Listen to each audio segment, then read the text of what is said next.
A la princesa Isabel de Castella, el seu pare Enric IV va intentar casar-la múltiples vegades sense cap èxit amb nobles i prínceps de tota Europa, però el seu cor va quedar enlluernat d'un únic noble, Ferran II d'Aragó i comte de Barcelona, senyor del regne de València, Mallorca i la Sardenya, príncep de Girona, duc de Montblanc, rei de Sicília i lloctinent de Catalunya.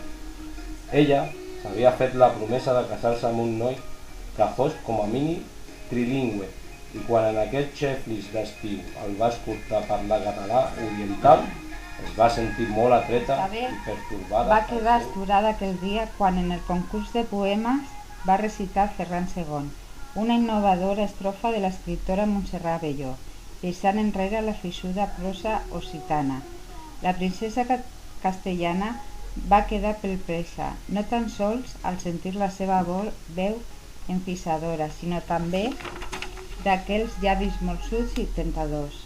La infanta Joana de Castella i de Sotanón la Beltraneja es va percatar de la passió de la germanastra i va començar a criticar-lo despiadadament. La Beltraneja estava gelosa, molt, doncs volia Ferran II per a ella, i de seguida li va anar a explicar al seu suposat pare, Enric IV, el que havia presenciat entre ells dos. Aquesta seria la venjança de Joana de Castella per haver infundat la sospita de que ella no era filla del rei, sinó de Beltrán de la Cueva.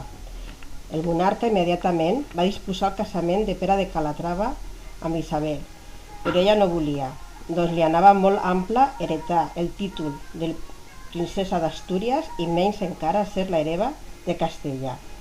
A més, el promès que li havien elegit, el seu pare, era d'avançada edat, gras i lleig.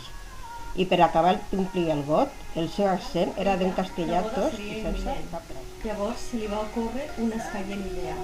La princesa va argumentar al rei que únicament i exclusivament es casaria amb Pere de Calatrava en el cas que ell acceptés recitar un poema en català.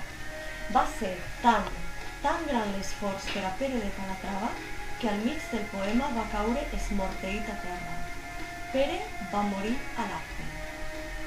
Isabel, acceleradament, va dirigir-se a la seva cambra i, seient a la poltrona, no va dubtar en enviar un WhatsApp en aquella maquineta tan sofisticada que l'havia regalat Ferran II a la festa.